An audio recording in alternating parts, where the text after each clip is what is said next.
Good afternoon, dear viewers, and welcome back to our another live session on our GETI Live Talk series as a part of hashtag Disruptive Education Movement. Well, you already know we have conducted more than 1,200 sessions on this platform. So, a big thanks to all of you out there for being a part of this movement. That is the hashtag Disruptive Education Movement, an initiative by Global Education and Training Institute under Dr. Sunita Gandhi with a vision to transform education by sharing ideas for change. And we are committed to teachers' training and professional development at GETI. And as I said, every time we come back with renowned people, experts from around the globe, whom we invite on this platform under this hashtag Disruptive Education Movement to come and share their ideas and discuss and deliver it. So, as promised, I'm back again with our another esteemed guest for this afternoon, Dr. Mousumi Paul, who is the head of Department of English and coordinator of IQAC. Dr. Mousumi has published various articles in national and international journals and is vice president of Jamshedpur of ABVP. Well, today she is here with us to talk on the visions and realities of NEP since we have completed 1 year to the launch when we did, I think, month back, I guess. And she will be talking about the changes that just happened recently. And yes, so without taking much time, I would like to welcome ma'am on this forum of getting. And without wasting any more time, let's hear it from her. Over to you, ma'am. Very warm welcome to you. Thank you. Thank you a lot. Thanks a lot, Prerna. First of all, I would like to thank you, GETI, Global Education and Training Institute, the director, Dr. Sunita Gandhi, and the technical team for inviting me. And today, I would be talking on the salient features of national education policy, the new education policy that has been talked about worldwide, and a breakthrough from our traditional, from our we can say the so-called syllabus and education system. So we can see what are the disruptive, the great parts, the breakthroughs that we are going to see in our new education policy after 34 years of the same thing. We are coming in a change, in a new horizon, in a new transformation. And whatever the salient features, the main characteristics, and how fruitful it will be, how challenging it will be, that we are going to see today in the new education policy, vision, and reality at a glance. I hope that it will be fruitful and enriching for all of us today. So, thank you, Prerna. Now, shall I begin with my presentation?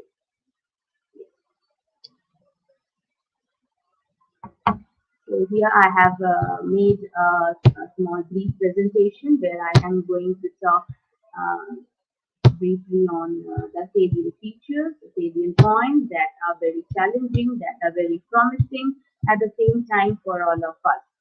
So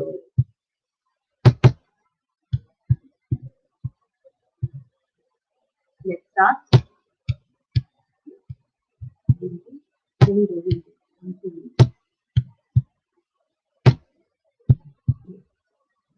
So I'm just adjusting my slides. Stay tuned so that you can come to know today what are the important features of new education policy launched on 31st July by our Honorable Prime Minister. And on that, 18 days webinars has been conducted on various topics covering the holistic scenario of new education policy, NEP. Now here on GETI, I would be sharing the important and various features of this draft, its visions and reality at a glance. Yes. So hope that this slide is visible. This I can cross. This can I cross? Yes. So is it visible? Can I start, Prerna? Yes, ma'am, it's visible. Yes. Is it visible? Yes, ma'am, it's visible. You can start.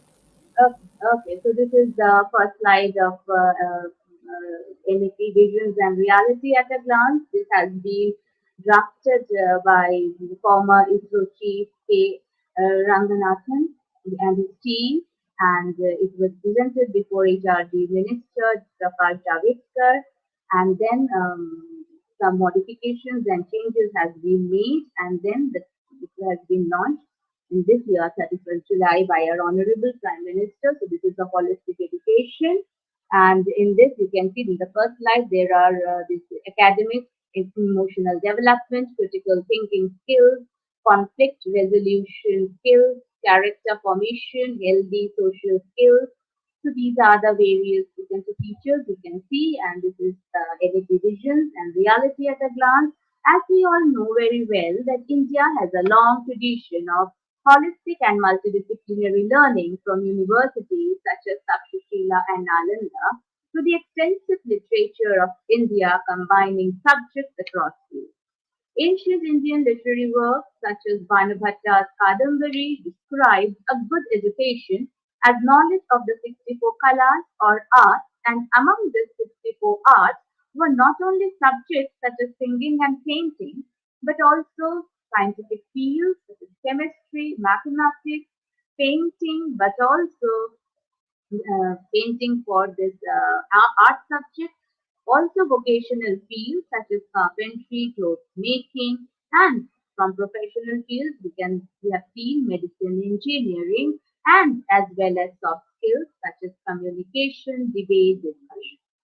So this very idea that all branches of creative human endeavor, including mathematics, science, vocational subjects, professional subjects, soft skills, should be considered art as distinctly Indian origin. So this notion of a knowledge of many arts, or what in modern times is often called the liberal arts, must be brought back to Indian education, as it is exactly the kind of education that will be required for this 25th century. Every effort in policy making requires significant developments in capacity building the higher education ecosystem, especially the government agencies and regulatory bodies should commit themselves to build trust, promote transparent decision making, recognize institutional autonomy, and ensure active participation. We know that whatever comes, whatever is a breakthrough, whatever is new, it always comes with prospects, it always comes with challenges. So, for that, this commitment and participation is very much requisite.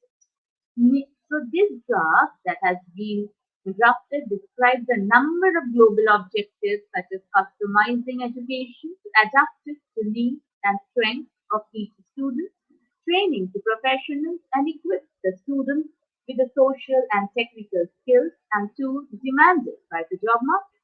The world is currently moving at a lightning speed that requires curious, flexible, proactive people. It aims to develop all capacities of human beings intellectual, aesthetic, social, physical, emotional, and moral in an integrated manner. It should be there in a wholesome package. Such an education will help develop well-rounded individuals that possess critical 21st century capacities in fields across the arts, humanities, languages, sciences, social sciences, professional and vocational fields. You can just see a small picture beneath the written words that it is given ensuring universal access to education at all levels. This is taking the bringing back dropouts or the native centers, peer tutoring, learning outcomes, build schools, multiple pathways. So, and ethic of social engagement, so soft skills such as communication, discussion, debate, rigorous specialization in a chosen field or field. Such a holistic education shall be, in the long term, the approach of all the undergraduate programs, including those in professional, technical, and vocational disciplines. You can see the picture as if the NEP is a torch bearer. It is giving the holistic list of things that should be documented. It is enhancing the critical thinking, the logic, the reasoning power. It is more emphasizing on knowledge and learning rather than on by hearting the thing, memorizing the subject. We have seen that engineering institutes such as IITs will move towards more holistic and multidisciplinary education with more arts and humanities. Science or arts, humanities believe to learn more science and will make an effort to incorporate more vocational subjects and soft. Departments like languages, literature, philosophy, dance, theatre, or mathematics, statistics, pure applied sciences, even including sports, translation, interpretations, needed for a multidisciplinary, stimulating Indian education and environments will be established and strengthened at all higher education institutions. For this, the credits will be given in all bachelor's degree programs for these subjects if they are done from department or through online distance learning mode if they are not offered in class at higher education institutions. And this credit will be stored in the academic bank of credits where the credits will be deposited and further it can be encashed as we have done. In that way, this credit bank will operate in this way only. In case of environmental education, nature learning, it will include areas such as climate change, pollution, waste management, biological resources, and biodiversity, forest, wildlife conservation, sustainable development, and living. In undergraduate programs, it consists of humanities, arts. Now, it will collaborate with science, technology, engineering, and mathematics. That is, the correct term is STEM, that will include the social sciences, technology, engineering, mathematics, and have a positive outcome learning, including increased creativity and innovation. It will emphasize on critical thinking, higher order thinking capacities, problem solving abilities, teamwork communication skills, more in depth learning, and mastery of curricula across fields, increases in social and moral awareness, along with general engagements and enjoyment of learning. You just can see the picture below where it has been given. There is a holistic integration where we can see the spiritual intelligence that we can gain through religious books, emotional intelligence that is required for the nobler character and virtues, social intelligence that how we are connected to the society. It will help to enhance your leadership qualities, academic intelligence after reading good books. So, as this value based education will include the development of humanistic, ethical, constitutional, and universe human values of truth, that is satya, righteous, conduct, dharma, peace, shanti, love, prem, non-violence, ahimsa, scientific temper, citizenship values, and also that we cannot ignore life skills.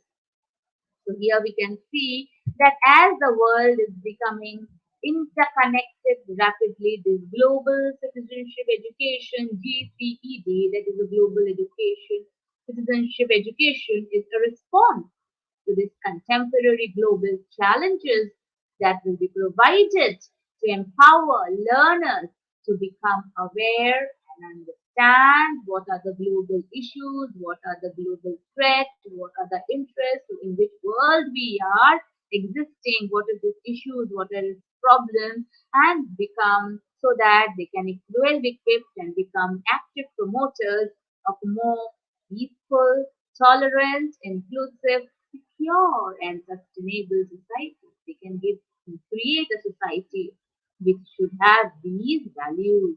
The undergraduate program degrees that we all know is of 3 years, but in this NEP, this has been a beneficial.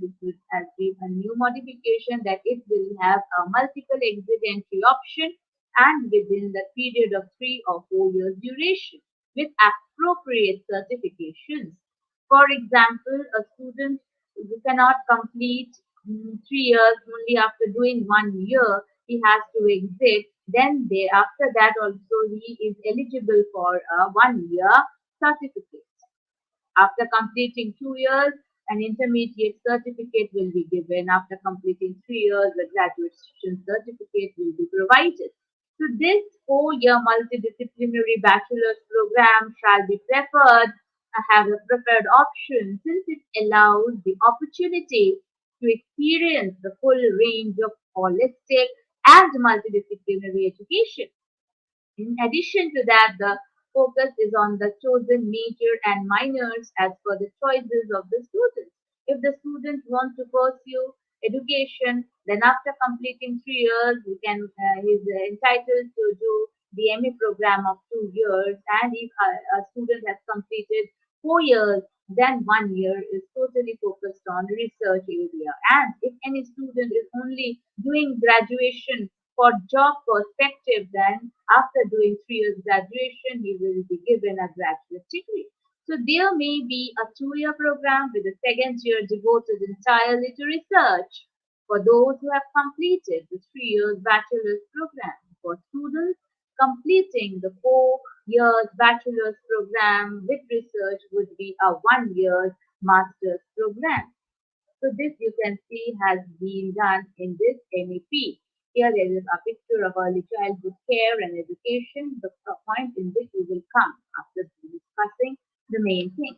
So there may be an integrated, as we have seen, the 5 years bachelor's or master's program. Undertaking a PhD shall require either a master's degree or a 4 years bachelor's degree with research. Means after doing this 5 years PG degree, one can directly do it postdoctoral. That because now this PhD, Doctor of Philosophy, will be awarded, and the time duration has been reduced, and it is now only you require to be 4 years for a PhD degree. The MPhil program shall be discontinued. Now there is no requirement of after doing your MA program, one need to do MPhil for doing his PhD, but now the same thing has been entitled and integrated in a 5 years degree program. Modern public universities for holistic multidisciplinary education as far as IITs, IIMs, etc. For example, that is a multidisciplinary education and research universities. You may use the term is there. It will be set up and will aim to attain the highest global standards in quality education. They will also help and set the highest standards for multidisciplinary education across India. Higher education institutions will focus on research and innovation by setting up these points are very important that how it will work. So it will start up an incubation centers, technology development centers, centers in frontier areas of research, greater industry academic linkages, interdisciplinary research including humanities and social sciences research. It will also lead higher education institutions to undertake research in areas of infectious diseases, namely epidemiology, virology, diagnostics, instrumentation, vaccinology, and other relevant areas. So for this, the National Research Foundation will be formed that will function to help, enable, and support such a vibrant research and innovation across higher education institutions, research labs, and other research organizations. That NEP that suggests a growth in both public and private institutions with a strong emphasis on developing a large number of outstanding public institutions. It states by 2040, all institutions shall aim to become multidisciplinary institutions, each of which will aim to have 3,000 or more students. According to this multidisciplinary approach, the new education policy will give a holistic and multidisciplinary education and that would aim to develop all capacities of human beings: intellectual, aesthetic, social, physical, emotional, and moral in an integrated manner. That is a wholesome development of a person. Wellness. Now, when we are talking of this, we have the seven areas of wellness. So we can count in our fingers what are the seven areas of wellness. So this includes spiritual, physical, emotional, career, intellectual, environmental, social, species. And why this is so important, why this inclusion is important in higher education. The reason given is that include diversity enriches the educational experience. Diversity challenges stereotypes, preconceptions.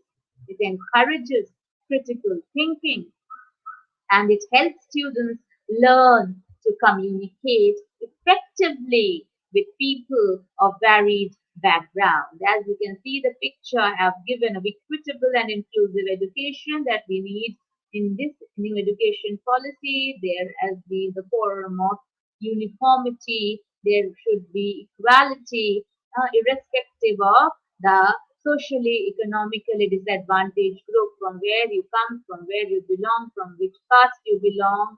These are the things that you don't have to prioritize. The prioritize is that each education for all should be the same, and that is equitable and inclusive education. Hundreds of Indian universities will be encouraged to operate in foreign countries. Hundreds of foreign universities will be allowed and facilitated to operate in India. Every classroom shall have access to the latest educational technology that enables better learning experiences. The National Research Foundation, through its Office of Admissions and Mega Project, will fund national mission projects and that help create or grow world-class research facilities and centers of excellence in major trust areas of research that are considered important for India's future. Now, the question is, if one is very much interested and curious how you will apply for the NRF. If you want, what is the process or method? The application must be submitted electronically on the NRF online submission system. Framework and funding and application guidelines documents, as well as the general application guide, are available on the NRF website. And what is the function of this National Research Foundation? It will work towards seeding, funding, coordinating, monitoring research and innovation initiatives that will encourage research through merit-based evaluation of research projects, along with incentives like awards for outstanding work. And the benefits of this academic research, what will be the outcome? For studying critical analytical skills through hands-on learning, defining academic career, personal interest, expanding knowledge and understanding of a chosen field outside of the classroom, developing one-on-one connections with distinguished faculty in their fields, and will find, coordinate, promote research in the country. And for funding, that is the main question, that what is this research foundation and how the funding will be done. So we should know the funding process method, that this funding for NRF will be given an annual grant that will eventually aim to reach at least 0.1% of GDP, that is approx 20,000 crores, and will be conferred with the autonomy to set its own finances, governance, and statutes. Because if it is autonomous, it will made autonomous, it should have its own parameters, its own governance and statutes to set up. And to increase research and innovation actively, widely, and across the country, this initial grant will be increased progressively over the next decade as the country's capacity for quality research across fields is developed. It will fund research in all disciplines across The academic landscape covering all subjects from science, arts, commerce, researchers from all public and private non-profit education and research institutions will be eligible to complete for funding for the NRE. Now, what is this research foundation?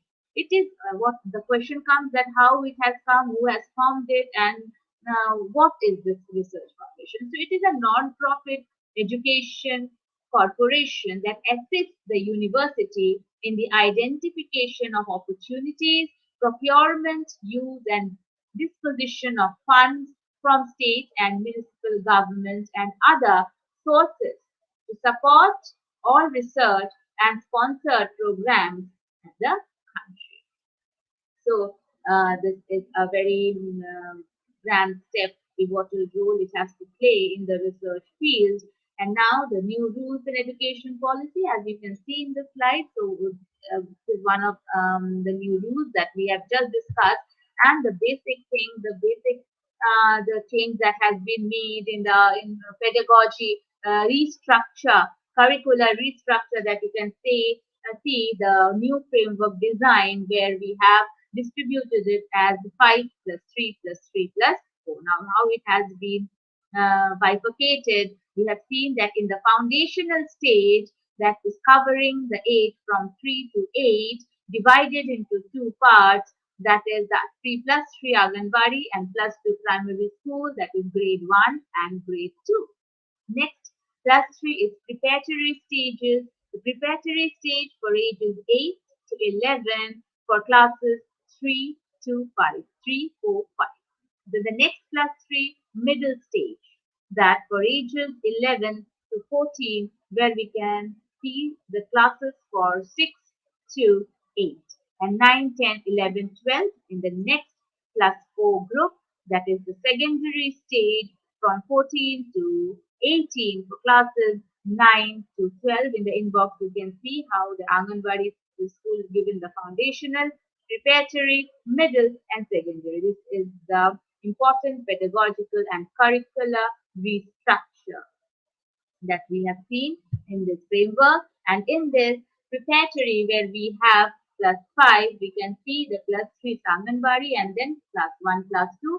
This will enhance early childhood education learning in the formative years, in the beginning years when the child is reluctant to go to school, where the child was forced, where he was not ready to start learning. During that time, it was just a play school where he just will go and play. So for this will help in developing curiosity, logical thinking, problem solving abilities. The child is interested in arts, crafts and music. He will play with clay, he will play with mud. If he wants to do something creativity, that is relationship with nature, if you will go and play in the garden outside, it will develop a cordial understanding about plants, about nature. Then color, shapes, alphabets, and numbers. Means these are the simultaneously these things will be incorporated in a child's behavior, in a child's habit. Teamwork and collaboration, these are the things that he will learn. Play-based and discovery-based learning, as we know that this smart board, whatever we are learning by visualizing the things that is having a more greater impact in our memory and in our understanding. Ethics, self-identity, ethic, behavior, emotional development. So these are the things that we are expecting that in this formative years a child will incorporate these things in his nature, in his habits. And this is the development of the whole child that needs connection with nature.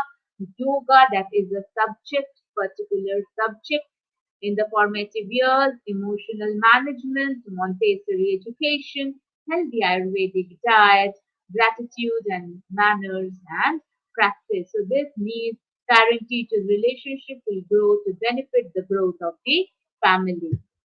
Now this we know that how the teacher, learner and technology, there are three sets in which the common is smart education. For smart education, the learner, the teacher have to be well equipped with this today's technology so that we can make it a great change. This will bring a colossal change. And now we have already seen some important features. Now we will start with advantages and disadvantages. Of course, whatever is there, there are always some challenges, there are always some threats that we have to overcome, that we have to resolve. So it is entirely understandable that the government wants to play a similar role with like Germany and China. They have accepted that their foreigners have to learn the language if they want to come to their country and want to earn and want to survive, because they want their citizens to know their language so that they can manage the country better. Similarly, at the same time, in this new draft, the same formula has been applied that we should emphasize more on our languages. But the problem is that we don't have one language. We have 28 national languages, and that also we have mother tongues, we have local languages, we have regional languages. So the government has here planned the use of trilingualism, that is a three language based formula in the national education policy. That means two language you have to take of your own. For example, Hindi or any regional language or mother tongue. Two, you have to keep Indian languages, and one you can keep any foreign language you wish to learn. So this is a three language formula based in this NEP. But here is the problem is that this Tamil Nadu Premier K. Swami, he vowed that he will not implement Hindi in his state, the Tamil Nadu, and often leading to protest and diminishing this new education policy. Because here is increasing diversity between sections of society, this policy outlines how public school students will be taught in regional languages up to 5th grade, if not 8th grade. Because here the question is now that you cannot implement this thing soon. Before that, you need the textbook, you need the subject based on available on mother tongue and local languages, regional languages to place before the students so that he can take this subject. For that, we need experts, we need proficiency, we need people to draft the syllabus. Okay, so this is really a challenge but not impossible. Independent schools, however, will never go back introducing English from the earliest stages. If students only start learning English 7 years later, then the students in private schools, the difference will add to those learning a language in an environment that is not conducive to speaking, writing, and learning. So that is very hazardous. The 4-year graduate program unfortunately leaves a lot of benefits after agreeing to quit the first year to change broadcast. Suppose a student after completing 1 year couldn't complete it and he has to exit. So what is the purpose of letting go of the next step? Why should the student wait complete 4 years if he or she receives the diploma twice? Now here these are the questions that are arising. Then another question is that of the Right to Education Act RTE, describing of 3 years of early childhood care and education with grade 1 and 2 of primary school, and then calling this a foundation literacy and numeracy mission. Why the question is coming, why it is a perplex, why it is confusing us, because we can know that an Anganwadi worker who will be entitled to take the complete care of the child till 3 years of age is not professionally trained to be a teacher. It is very clear that it is really trying to abandon its responsibility to even providing a good professional teacher for the earliest youth. Since April 1, 2010, we have a right to education Act making it a fundamental right of every child aged between 6 and 14 years to get free and compulsory education in a neighborhood school. And this has been a fundamental right, I think, for the last 10 years. So there is no question of having a target on mother tongue for another 10 years. What this policy is doing, it is very quietly and problematically going back on the fundamental rights of a child enacted by law. Now, when we are talking about the doctoral and postdoctoral fellowships that can be gained by bringing in young researchers, that will be a key to develop research cultures as educational institutions. So we know that the motive of this new education policies is to create job givers rather than job seekers. I told there are advantages, disadvantages. So this policy has been drafted, has been drafted and been planned in such a way that it will lead the leap from babus to skillful professionals, from entrepreneurs to create opportunities rather than standing in line for employability. So this we can say are an advantage. But again, the disadvantages that we can count in this draft is that language is the medium where students will be taught in schools and options available to them, but language is available, but we have to prepare textbooks in those made available in those languages. First comes the problems of including mother tongue in school. As mother tongue, local languages, that is vernaculars are there, as India is already facing severe shortage of teachers and ratio of students in the country that we all know it's a threat. In anticipation to this finding, the qualified, trained, skillful teaching staff is a challenge in itself. Next comes the challenge of bringing knowledge forward in each mother tongue or local or regional languages. Example, delivering math, social sciences, subjects, textbooks in these languages is really in itself a Herculean task. You can see this interdisciplinary design model, the goal, and how we can see that it has been characterized in science, arts, and commerce. So now this line of demarcation has been dissolved.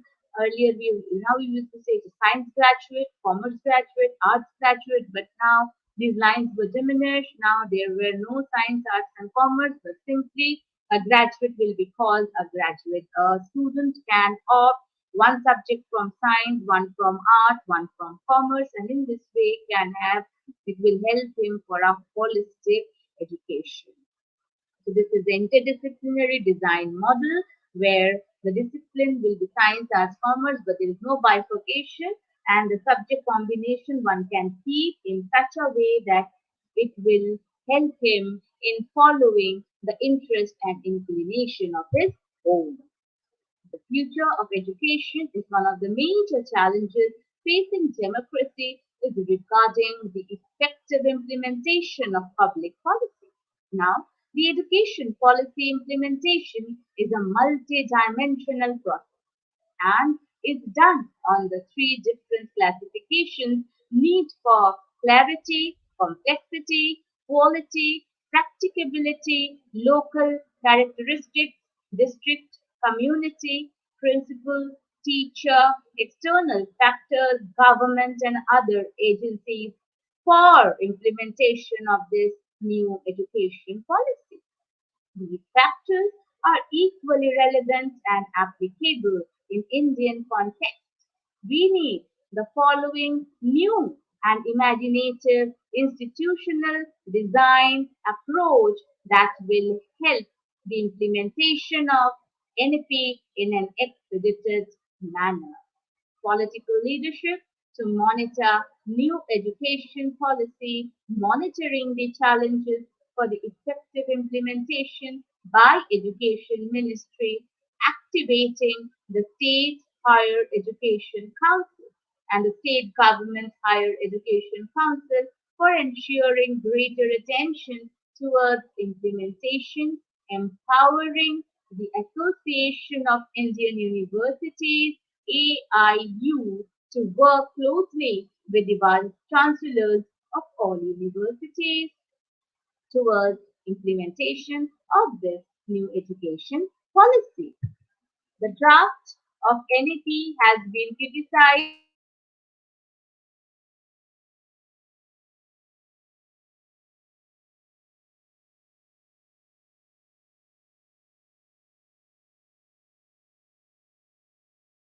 with concerns about the implementation with care and honesty and connected the self-reliant India mission with education transformation.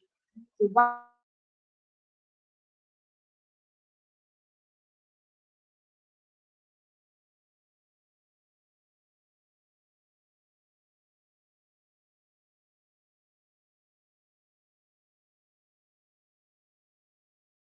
all helping me in sharing my views about new education policy. Thank you.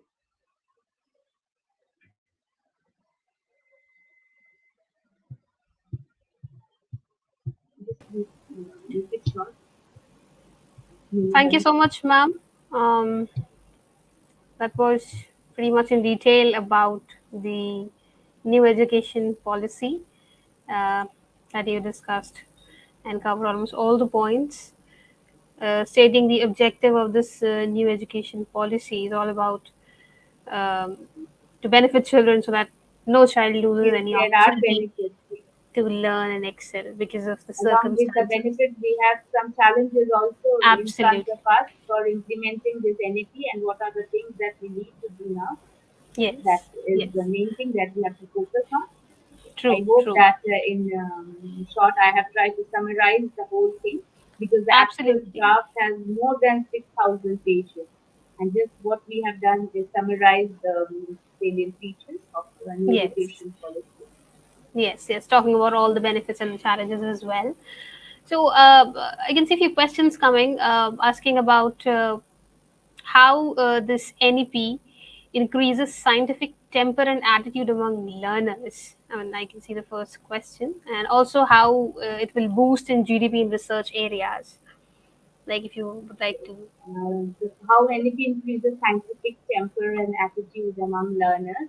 Because this NEP, one thing it is giving us is that the choices of subject, as we know very well that one becomes perfect, one who writes becomes perfect, one who reads becomes perfect in a debate or in speech. In the same way, one who read and write becomes more exposed on arguments, isn't it? Because you know the points. In the similar way, whatever the subject is, they have their own type of excellencies, their own type of behavioral instinct. For example, a person who is a poet is more subtle, more imaginative. A person who is learning mathematics is more logical, more reasoning. So the subject has its own attire, own attitude, own impression on people to people. So in this NEP, whatever the subject combination, the choices that has been made optional, that you are not bounded only to this from till 10th you have the subject choices, in 11th you have to take either science or commerce or art. The stream based you will be bifurcated, you will be just divided. So in this NEP, this barrier has been diminished. This was over. So one can take a subject of his choice. For example, an IITian can have his own subjects along with that if he wants, if he has inclination on learning art, singing, music, then that he can take as a subject, as a syllabus with him. So automatically it will have an overall holistic development on the person. So that attire and attitude, I think it will help in this subject combination. So in NEP, it is offering us this benefit that any subject you can take according to your choice. well, as we just mentioned that this NEP was launched last year, and 12 months is too short to evaluate any policy, Yes, yes, of course. and the This is just government, a vision and reality, as I told you, that these are the expectations of NEP and reality. There are realities that we can see, but unless and until it will be implemented and we can see what are the results, what are the consequences, then yes, until that we have to wait patiently. We have to wait right, and we right. have to help our government so that something good should come out of it. Yes, And our citizenship, our next generation should be benefited from it. right. I think the aim was just to make sure that children not only learn, but more importantly, learn how to learn to, Yes, under yes, this pedagogy, important. where the aim of NEP was very much clear: India, a global knowledge superpower. That was the aim, as changes made by Honorable Prime Minister. Uh, and I think he has come up with so many changes. I would The say, basic thing launching, that I wanted to point out here is that in the drafting of this NEP, the syllabus, they were more emphasizing on making the students learn and understand to seek knowledge rather than the pressure of by hearting the right, subject. They want Absolutely. the students should learn with their interest, with their Interest. curiosity, so that they can excel in Hmm. whatever they choose, rather than pressurizing that you have taken this subject, whether you understand it, not understanding it, you have to learn, you have to by heart it, because you have to score marks. So here in the syllabus, they have actually emphasized more on learning skills rather than on scoring marks. Right, right.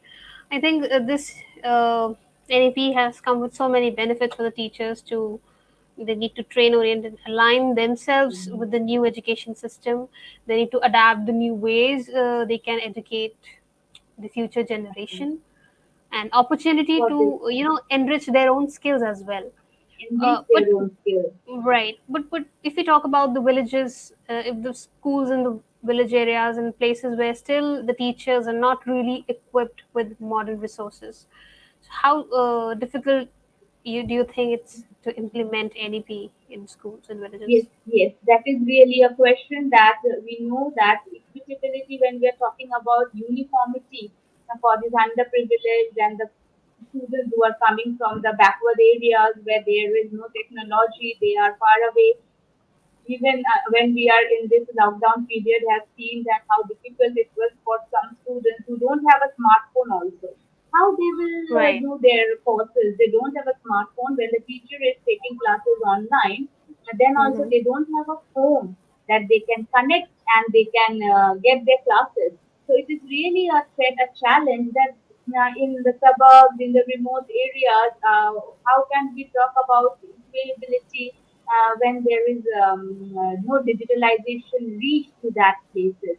So for that, they need first of all to set up those technology. They should give them sufficient grant aid so that all of should have those resources so they can get benefits. Without resources, the benefits are there, but they don't have those resources so that to reach them. So for this, we have to work on these areas. These are the deficiencies. These are the loopholes. So I will say that these are the loopholes on which we have to, the government should see and discuss and do some resolutions that how the people who are staying in villages, remote areas can connect with the streamline, isn't it? And Right, therefore, the right. languages about this mother tongue and local languages, I think basically this has been drafted so that the students don't have a pressure. Whatever the language the child is aware of, familiar of at home, he's learning, he's hearing in that language. If he was taught the things, it will be easier for him to understand. Right. So I think this is the new education policy after the changes as well, as discussed and in fact highlighted by Dr. Mousumi Paul today. This NEP will provide the flexibility to combine the multidisciplinary subjects along with integration of vocational courses to provide the education, and it is focusing on holistic and multidisciplinary undergraduate education approach as well, where students can select subjects and elective as per their will. And these are the steps, the landmark decisions taken by the government. I think we are really hoping for a better future for our students that will definitely benefit students around. And yes, thank you so much, ma'am. I think it was wonderful having you on this forum talking on these points. These initiatives will mark a significant step towards a better India, better world, That will making give it students. better. Yes, I think. Thank you so much, ma'am. I think you have covered almost all the points. And thank you for joining us today, giving us your precious time and being a It's part my of this pleasure. Thank you. disruptive education movement. And thank you all the viewers as well. Thank you for be participating, posting your questions and your views. In case you have any more questions, you can definitely post in the comment section. I will definitely try to answer them as and when possible. So yes, thank you so much, ma'am. With this, we come to an end. Thank you, everyone. Thank you, Prerna. And don't forget to watch our detox on our Facebook page and YouTube channel as well. Stay tuned. We'll be back soon with another such informative session. So till then, take care. Bye bye. Thank you, ma'am. Thank you.